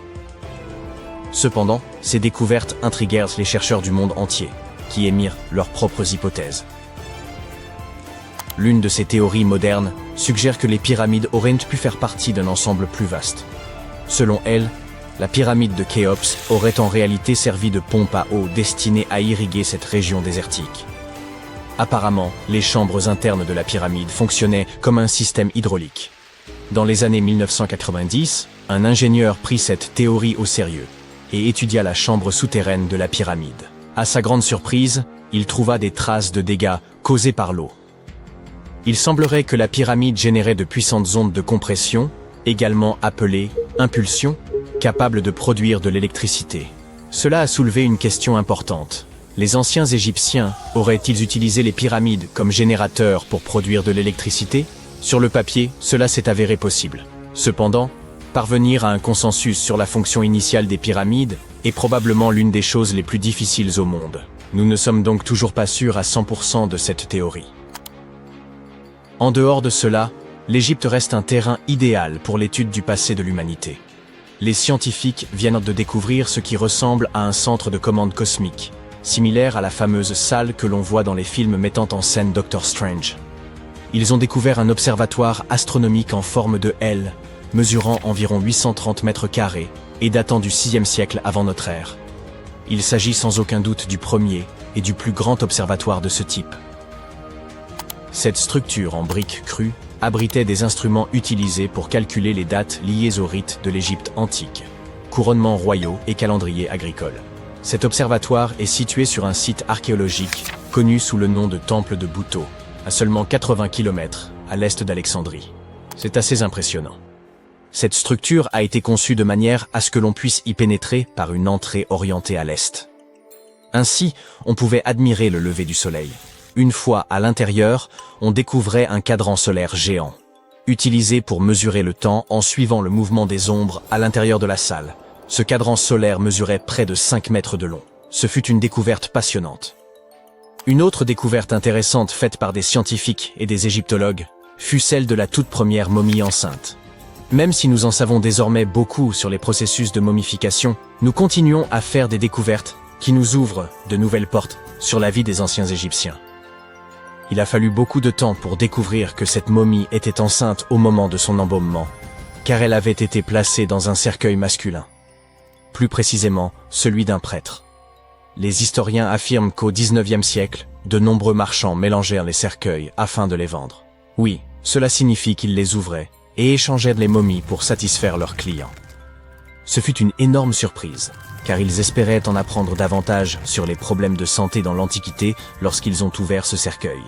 Mais ils se sont retrouvés avec un autre problème sur les bras, les pratiques prénatales dans l'Égypte antique. Cette femme momifiée, qui a vécu il y a environ 2000 ans, était âgée de 20 à 30 ans lorsqu'elle est décédée. Elle a été découverte à Thèbes, et ses restes étaient incroyablement bien conservés. Vous voyez, les recettes de momification variaient à travers l'Égypte. Dans le cas de cette femme, les chercheurs ont pu déterminer qu'elle appartenait à la haute société, car elle a été enterrée avec des amulettes spéciales. Cependant, comme les méthodes de momification différaient considérablement selon les villes et les époques, il nous faut encore approfondir nos recherches afin de comprendre pourquoi elle fut embaumée avec son bébé.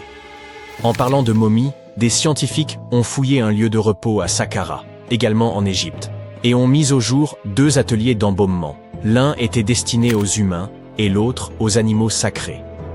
Apparemment, ces ateliers remontent à environ 2400 ans. Ils étaient équipés de lits en pierre, de pots en argile et de récipients rituels, tout ce dont on avait besoin pour momifier. Mais ce n'est pas tout. Les archéologues ont également découvert du fromage conservé dans des jarres derrière des tombes vieilles de plus de 3000 ans. Oui, du fromage. Cela montre que les anciens Égyptiens étaient également très doués pour la conservation des aliments. Ils savaient comment conserver les denrées à long terme, et pas seulement les momies. Cela nous montre qu'ils appliquaient leurs techniques de conservation aux aliments comme au corps, et nous donne un aperçu de leur impressionnant savoir-faire. Les scientifiques ont également découvert l'une des plus anciennes momies intactes d'Égypte. À leur grande surprise, elle était entièrement recouverte d'or. Les momies égyptiennes recouvertes d'or sont très rares, mais ils ne s'attendaient pas à ce que celle-ci soit la plus ancienne jamais découverte. La momie était assez bien conservée, et ils ont pu identifier les restes d'un homme riche appelé Hekashepes. De nombreux symboles témoignent de son importance, notamment le bandeau qu'il portait sur la tête et le bracelet sur sa poitrine. Il était également vêtu d'une tunique et d'une ceinture, ce qui permettait de préserver la belle apparence d'une personne après son décès. Pour le découvrir, les chercheurs ont dû ouvrir le lieu de sa dernière demeure à l'aide de mortiers. En gros, c'était comme s'ils ouvraient une machine à remonter le temps, tout comme les Égyptiens de l'Ancien Empire l'avaient fait il y a 4300 ans. Quand on y pense, c'est comme si l'on pénétrait dans une capsule temporelle. Mais, assez parlé de momies, les scientifiques ont également découvert quelque chose de très intéressant au-dessus des pyramides. Ils ont dû utiliser un instrument très sophistiqué pour cela. Le radar ionosphérique à longue portée et basse latitude, qui permet de voir des ondes invisibles loin dans le ciel. Ce radar leur a permis de découvrir d'énormes bulles flottant dans l'air au-dessus des pyramides. On appelle cela des bulles de plasma, et elles causent des ravages sur les technologies modernes. Elles peuvent en effet perturber les signaux GPS et téléphoniques dans un rayon de plusieurs centaines de kilomètres. Ces bulles sont immenses, parfois aussi grandes que des villes.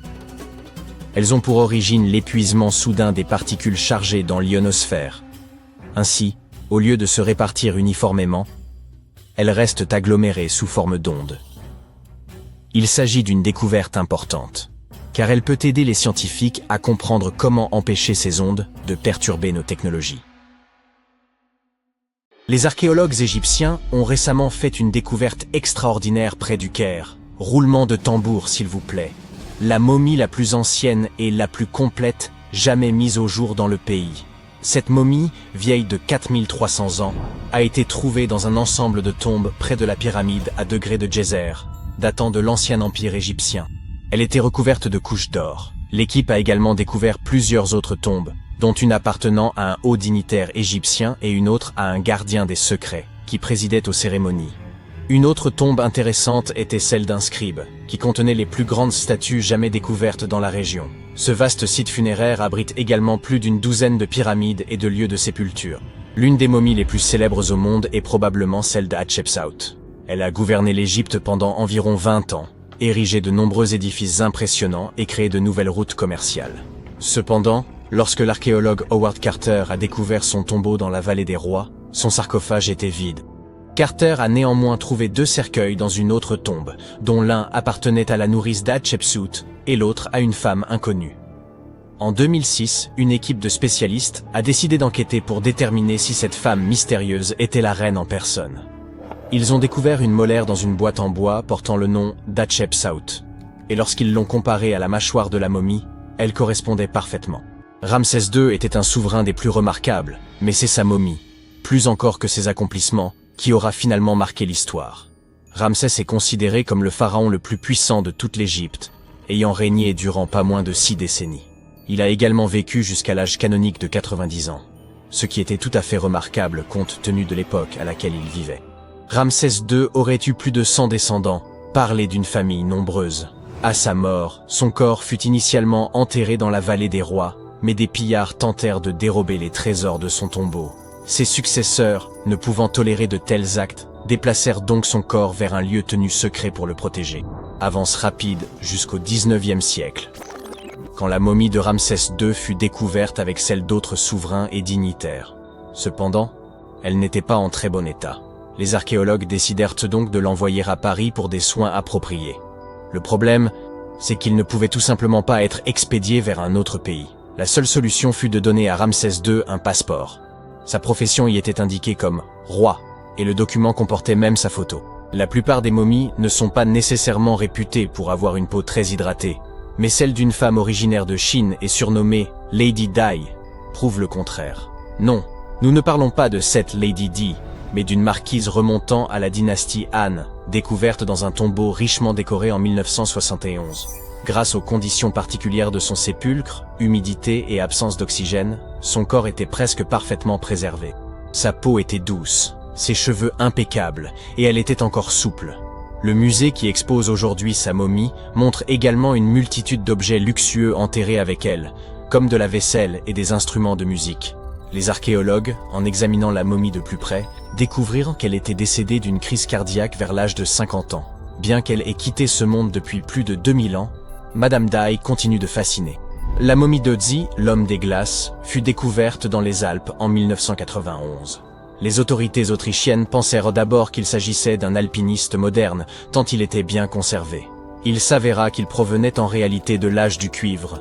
Grâce à l'étude de sa momie, retrouvée dans un col de montagne à plus de 3000 mètres d'altitude, nous en avons énormément appris sur la vie en Europe durant le Chalcolithique. Par exemple, nous savons qu'il était originaire d'Europe centrale et qu'il consommait régulièrement de la viande. Il souffrait également d'arthrite, de rétrécissement des artères et de troubles intestinaux. Mais il utilisait probablement l'acupuncture et des herbes médicinales pour traiter ses affections. Apparemment, il était aussi très habile de ses outils. Il les avait aiguisés quelques jours à peine avant sa mort prématurée. Peut-être anticipait-il des ennuis? Ou se préparait-il simplement pour une tâche de routine? Le roi Toutankhamon et son histoire figurent parmi les plus célèbres de toutes les momies d'Égypte.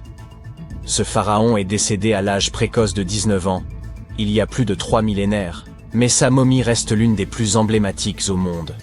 Lorsque son tombeau a été ouvert en 1922, l'excitation était à son comble car il était encore intact, contrairement à de nombreux autres tombeaux royaux. Il contenait des sarcophages somptueusement ornés, dont un en or massif. Non seulement le tombeau de Toutankhamon nous a offert un aperçu de l'histoire de l'Égypte ancienne, mais sa momie nous a également beaucoup appris sur l'époque dans laquelle il vivait. L'analyse de son ADN a permis d'identifier ses parents et a révélé que le pharaon souffrait d'une rare maladie osseuse qui aurait pu le rendre invalide. Ginger est probablement l'une des momies les plus fascinantes dont vous entendrez jamais parler. Il ressemble à un voyageur temporel venu d'il y a 5000 ans, arborant encore ses cheveux dorés et ses ongles parfaitement préservés. Ginger a été découvert en Égypte et est considéré comme le corps momifié le plus ancien jamais découvert. Avant que les Égyptiens ne maîtrisent l'art de la momification, ils plaçaient les corps dans des tombes peu profondes, dans le sable chaud et sec. Comme ce dernier absorbait toute l'eau, les bactéries ne pouvaient ne pas se reproduire, et le corps était ainsi préservé naturellement. Aujourd'hui, les scientifiques ne sont pas certains que la préservation de Ginger était intentionnelle, mais étant donné que sa sépulture était constellée de poteries, il est probable que ceux qui l'y ont enterré aient connu des techniques de préservation avancées. Si vous souhaitez rencontrer Ginger en personne, il est actuellement exposé au British Museum. Un collectionneur d'art néerlandais a acquis une statue de Bouddha en Chine et a fait une découverte surprenante. Elle contenait une momie cachée à l'intérieur. Hélas, le corps était trop fragile pour être déplacé. Il a donc fallu le laisser sur place. La partie la plus impressionnante est que cette momie a plus de 1000 ans et qu'elle avait été exposée pendant 200 ans avant d'être enfermée dans cette statue. Lorsqu'ils en ont effectué la tomographie, les scientifiques ont découvert que la momie était remplie de morceaux de papier couverts d'écriture. Les experts pensent qu'il aurait pratiqué l'automomification, un processus radical impliquant un régime alimentaire particulier et un thé qui rend le corps moins susceptible aux bactéries. Seules quelques personnes pouvaient accomplir ce rituel, et celles qui y parvenaient étaient profondément respectées. Peu de reines égyptiennes ont autant intrigué les scientifiques et les historiens que la sublime Néfertiti. Si l'on en croit ses effigies, elle était renommée pour son cou élancé, ses grands yeux et ses pommettes saillantes. Son nom se traduit d'ailleurs par « La belle est venue ». Si ça ce n'est pas de la prédestination. Bien qu'elle ne fût pas pharaon elle-même, Néfertiti a tout de même réussi à laisser une empreinte durable. Les archives suggèrent qu'en tant qu'épouse royale, elle était extrêmement influente. En raison de son pouvoir, elle était certes admirée, mais s'était également fait de nombreux ennemis tout au long de sa vie. Elle était également liée à Toutankhamon, mais pas par le sang. Il s'agissait de sa belle-mère. Jusqu'à présent, sa momie n'a toujours pas été identifiée, mais cela pourrait bientôt changer. Un égyptologue, qui a fouillé des tombes dans la vallée des rois, a découvert 2 momies qu'il pense être celles de Néfertiti et de sa fille. Selon les spécialistes, nous pourrions bientôt obtenir une réponse définitive quant à l'identité de ces 2 dépouilles. Si l'une d'elles s'avère être Néfertiti, nous pourrions être en présence d'une découverte majeure. L'analyse ADN et la tomographie de la momie pourraient nous offrir l'image la plus complète et précise de la reine que nous ayons jamais vue. Il est incroyable de penser que nous n'avons fait qu'effleurer la surface de ce qui se cache en dessous de l'Égypte moderne. Néfertiti a régné sur l'Égypte pendant une période de grande puissance et de prospérité. Mais est malheureusement décédée au cours d'une période de troubles qui ont conduit à la perte de son site funéraire. Qui peut vraiment prédire où elle se trouve aujourd'hui? Nul homme ne retrouvera jamais mon tombeau.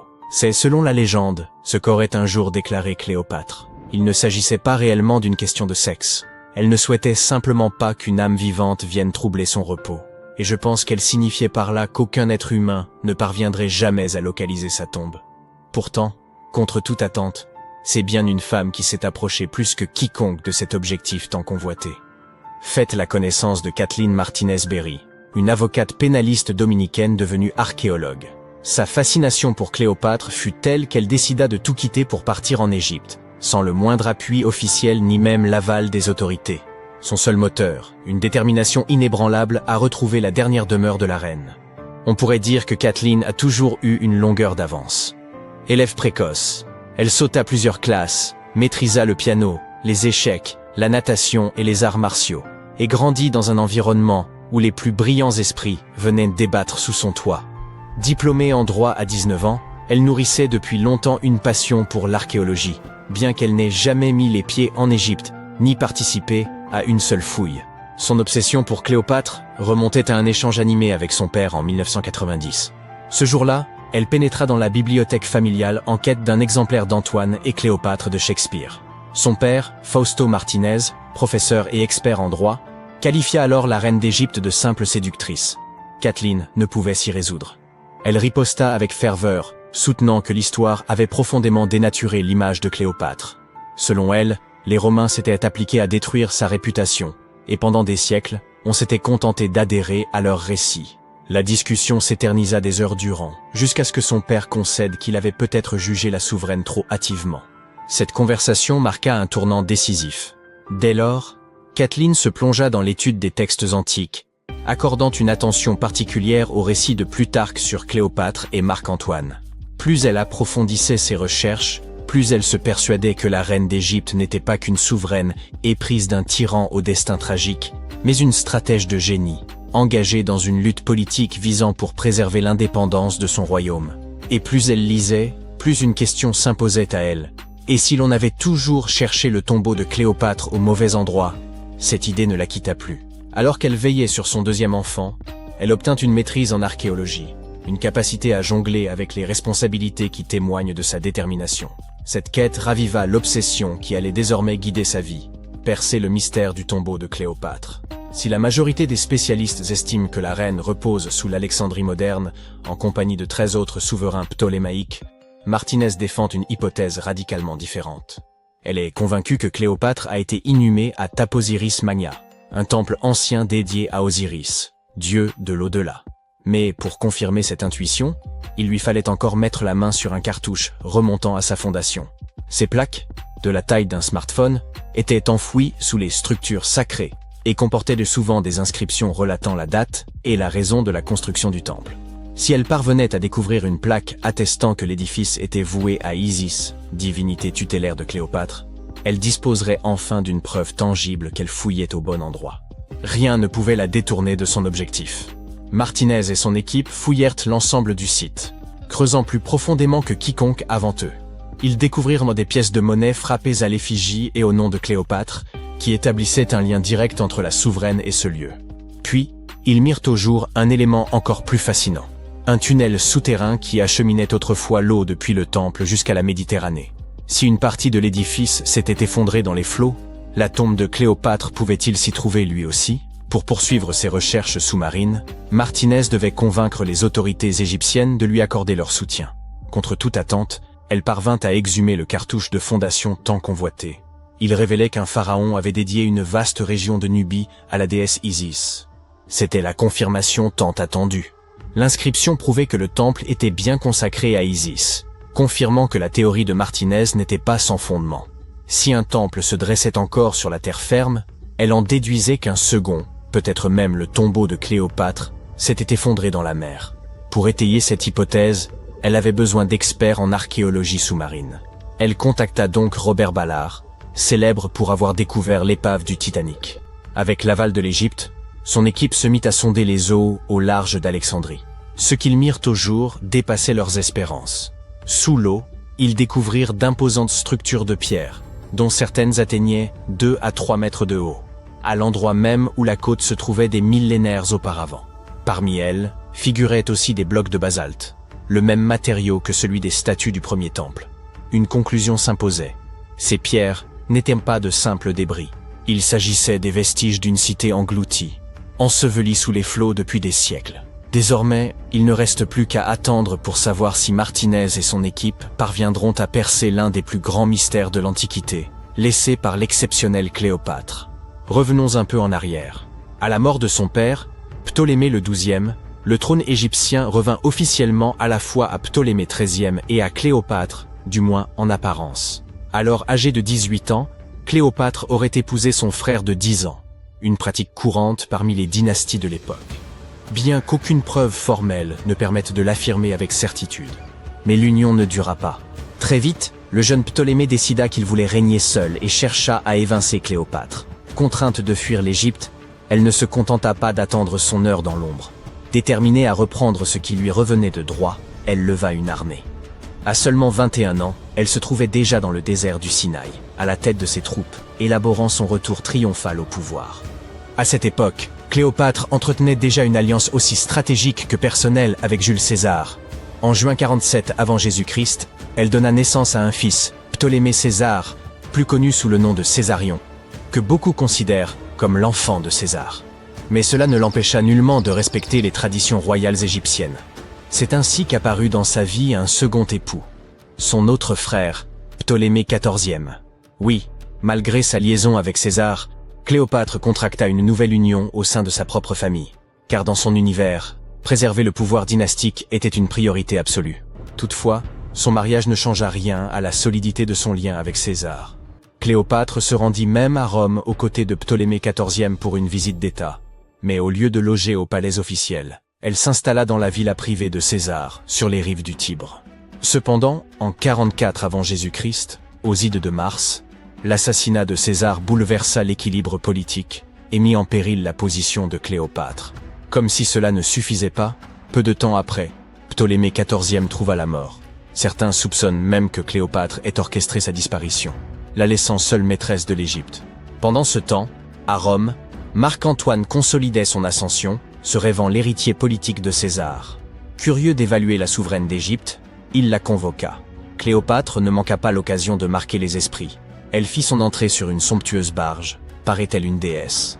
Dès qu'il la vit, Antoine en fut immédiatement épris, à tel point qu'il abandonna son épouse restée à Rome pour suivre Cléopâtre à Alexandrie, où leur relation prit la forme d'une idylle à part entière. Ensemble, ils eurent 3 enfants, et s'engagèrent dans un conflit majeur contre Octave, fils adoptif de César, dans une lutte acharnée pour le contrôle de l'Empire romain. La dernière apparition de Cléopâtre eut lieu dans son mausolée, paré de tout le faste royal. Un diadème ornant son front, étendu sur ce que Plutarque décrivit comme un lit d'or. Après leur défaite à Actium, les troupes d'Octave marchèrent sur Alexandrie. Consciente que la fin approchait, la reine se retrancha dans son mausolée, entourée d'or, d'argent, de perles et d'œuvres d'art. Plutôt que de voir ses trésors tomber aux mains des Romains, elle menaça de les réduire en cendres. Antoine, refusant de son côté de tomber vivant entre les mains des Romains, se frappa de son propre glaive. Toutefois, avant d'expirer, il fut transporté auprès de Cléopâtre. Elle le serra contre elle tandis qu'il rendait son dernier souffle. Un peu plus d'1 semaine plus tard, Cléopâtre prit sa décision. Plutôt que de souffrir l'humiliation d'être paradée comme prisonnière d'Octave, elle mit fin à ses jours. Selon la légende, elle succomba à la morsure d'un aspic, bien que les sources historiques restent floues sur ce point. Elle n'avait alors que 39 ans, une existence qui, somme toute, fut assez bien remplie.